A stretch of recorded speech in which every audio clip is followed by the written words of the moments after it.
What's happening, everybody? This is OnnSean with OnBeat Entertainment. Today I'm doing a tutorial on Logic Pro X. And today I'm going to be talking about Smart Tempo. Smart Tempo is, in short, amazing. Came out in the 10.4 update, which is still pretty recent. It allows you to match the project tempo to the incoming sample, the incoming beat, the incoming Midi notes, whatever.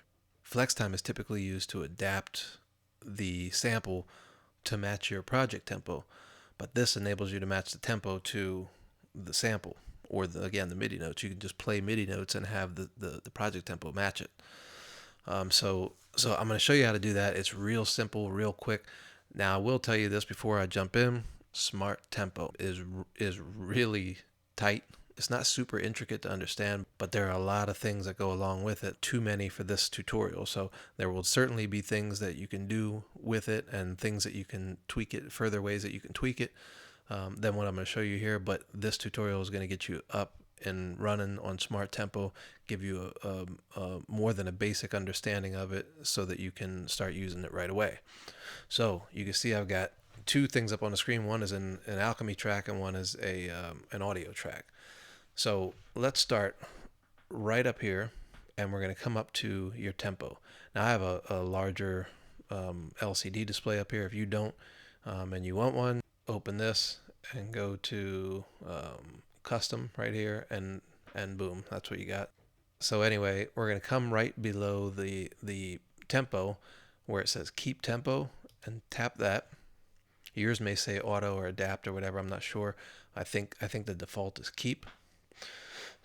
So what this is this is part of Smart Tempo. So these three things are the three ways that you can use Smart Tempo. And the way to just remember what these are for, just think in terms of if you were to drag an audio region into your project, this is going to tell Logic what it should do tempo-wise.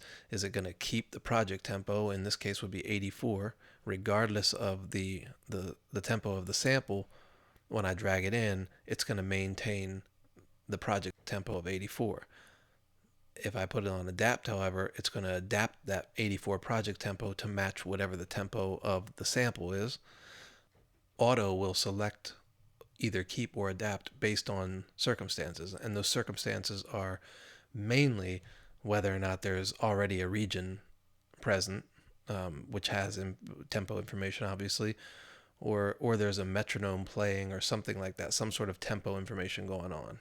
All right, so if there is that present, then it will maintain the project tempo because it assumes you've already gotten started right at that point and you've got something going, so it would maintain. It would choose keep at that point. If in this instance I got nothing here, nothing going on, so it would adapt. It would choose adapt is what would happen.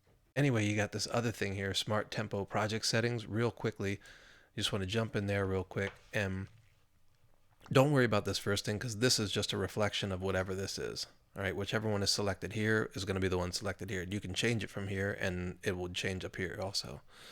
So don't worry about that. The second one, however, you're going to want to have these both set to on probably, because this is telling you when you do bring in a new recording or a new audio file or sample, this is going to determine what the region does. So this up here determines what the project is going to do tempo wise, or this right here, same thing. This is going to determine what the region does tempo wise.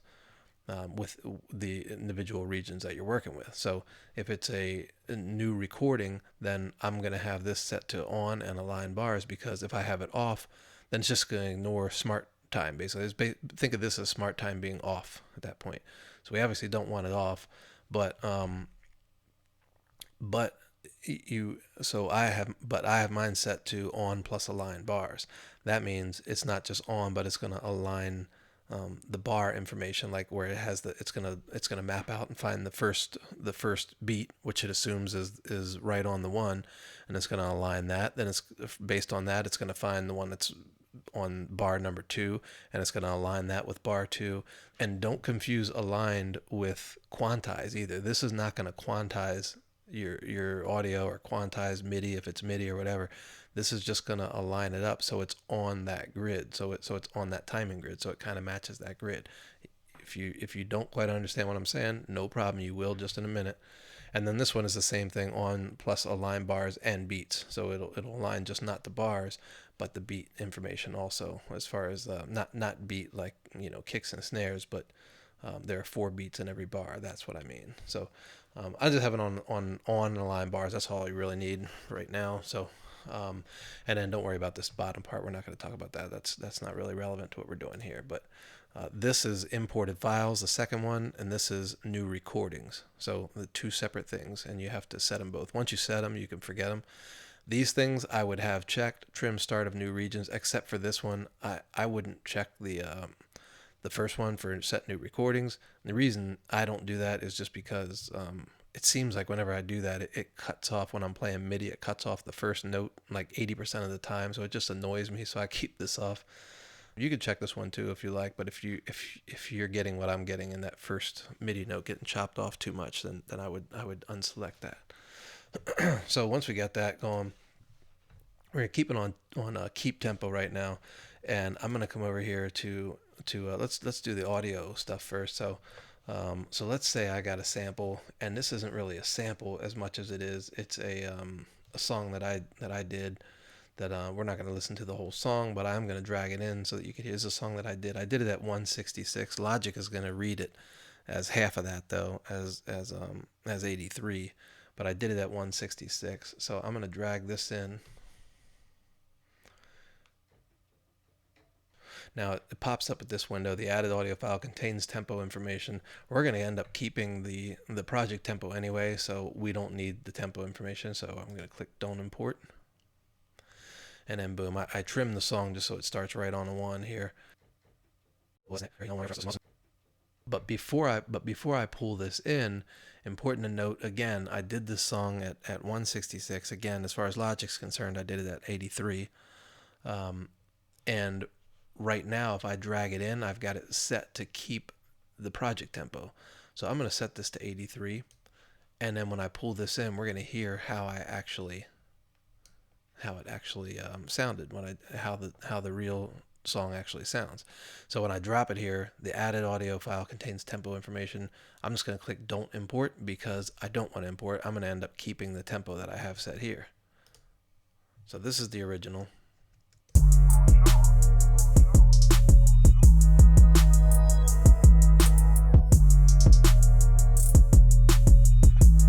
Turn the metronome back on.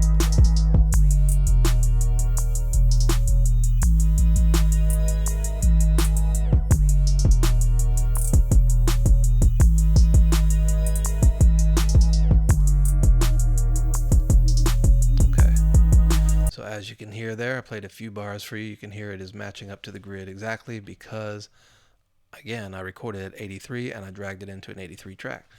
But let me just get rid of this real quick. And now, what if I'm going to drag this in, and what if I wanted to make it slower? So I'm going to drag this in and have it match at 65. See what happens. Drag my sample in, and this can be any sample that you have. I'll put it in there. Don't import tempo information. And now click track is still on the metronome, so check it out.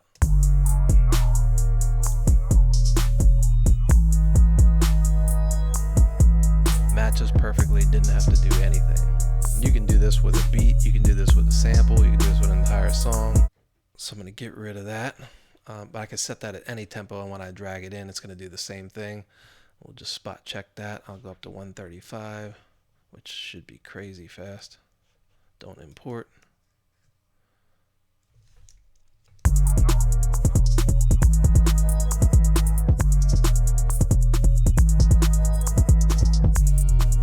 So, okay, so let me get rid of that. So that's how you just are able to drag a sample in and then have it match whatever your project tempo is. Let's say, however, I wanted that the other way around, and I wanted the project tempo to adapt to whatever this was. Remember, I told you I did it at 166 or 83, basically is how Logic sees that. So I'm going to come down here and I'm going to change this to adapt. So now I have it set to adapt the tempo of the project to match this. So you see this is on 135 now, the tempo, But if I drag this in, this should instantly change to 83.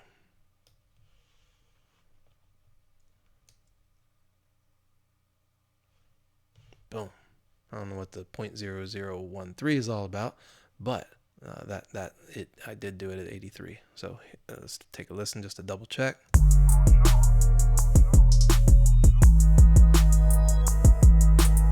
Yep, dead on, right? So that's how easy it is to match that sample up. Now, check this out. Let's say, I'm gonna close this, I don't need this anymore. Let's say we go over here and start messing around with some Midi. Now, I got a sound, I think, yeah, I got a sound pulled up there. So what I'm gonna do now is I'm gonna set this first to keep, and I'm gonna try to play something. Let's just say that I wanted to do a track, but I don't want to do it at I don't typically sit down with a beat and say, I think I'm going to do a beat at 84 BPM tonight. Or, I just sit down and whatever I first end up doing is I could adjust the tempo later, up or down, but that's usually what it is. So this is great for that. And first I'm actually going to come over here, turn the quantizer off, because I want to show you how it's not doing, I won't quantize it. So here we go.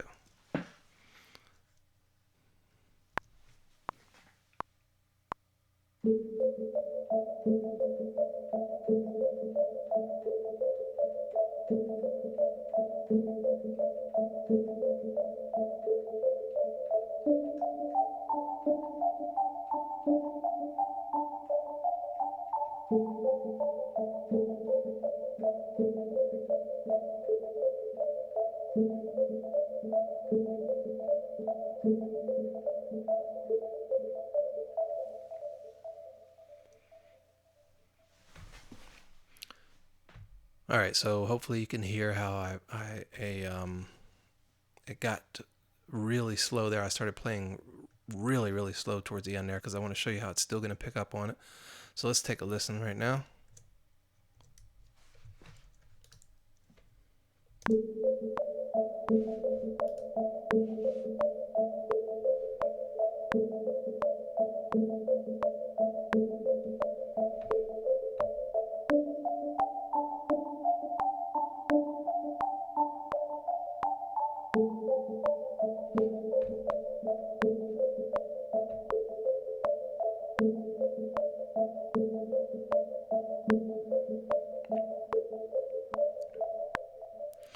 So interestingly, you could hear it slow down, but it's still on with the click. How is that so?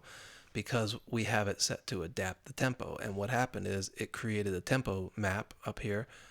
And what it did is it mapped out my tempo. It didn't change what I played. It just mapped my tempo to match. So that is what it means when you're adapting the MIDI information to, when you're adapting the project tempo to the MIDI information. The project tempo, there is no one tempo that's gonna match what I played because I changed it, right? Throughout, plus I'm human, so it's gonna change a little bit from bar to bar, which you can see here. And then it got really slow at the end. So that's adapt tempo with regards to MIDI. So I could highlight all these if I want, and then just come and right click and do replace by average. And now you can see that the average is 82.8. Then if I come back and play it, it's all set at 82.8. Even the ones that were off at the end.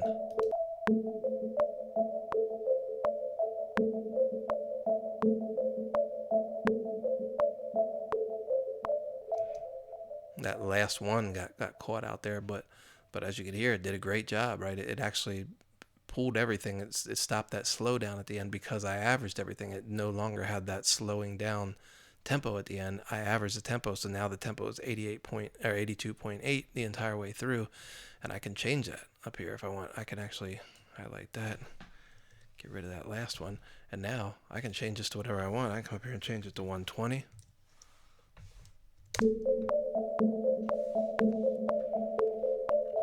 All right, but there is an even easier way than that to do it. So, and by the way, one other thing is if I had the quantize on right away when I was recording that, it would have, as soon as I was done recording, it would have then quantized everything as well, just in the same manner that it ordinarily were. Then it would not only be mapped to the tempo, but it would have been quantized as well.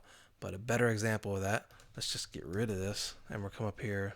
Whoops, come up here to keep, and now we're gonna remember keep the current project tempo. So we're gonna set the current project tempo. First of all, let's get rid of anything else that's in there, and we're gonna keep the current project tempo at 84. And then let's just do the same thing. We'll record, but with no metronome. We'll have the count in metronome, but after that it'll stop. Let me just make sure that's where we're at. Yep. And that's because up here I've got only during count-in checked. So let's play that again. This time I'm going to turn the quantizer on. Set it at 1/8. And now let's check this out.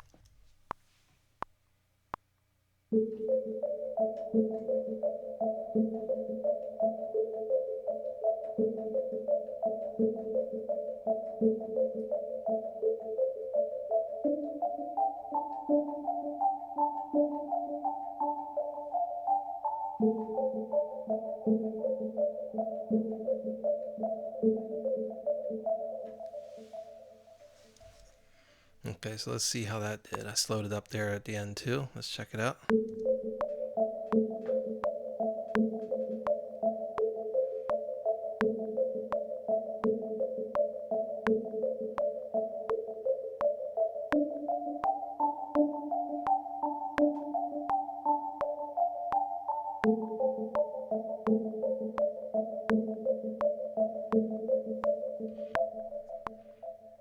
Perfect, dead on, right?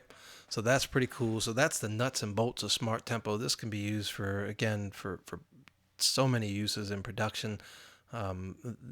Lots of uses with DJs, even with production with regards to somebody sends you stems for a project. A quick and easy way to find the tempo and just lock your tempo onto whatever their stems are at. Just find one of the, like the kick drum or something like that. Drag that one in first, and or mute all the other ones, and apply smart tempo to that track in the adapt form, and boom, you're there. So again, you can set these and leave them, and that way if you're dragging samples in a lot, you can set it at whichever works best for you. But it's super quick, super easy, and I haven't even scratched the surface of it yet. There's so many things that you can do with regards to that. It's crazy. So anyway, that is how you do it. Now, if you would, before you go, please click the thumbs up button for me down below. In addition, I'd certainly appreciate your support, and all you have to do for that is hit the red subscribe below. That's it, nothing else. Please leave me a comment. I do read all of them, whether it's a follow-up question or a different way that you like to do things, anything whatsoever. I'd like to hear from you. You can follow me on places like Twitter and Instagram. I am at onnseanbeats, and all my social media links are in the description below, so hopefully I'll see you there too. As always, thanks for watching.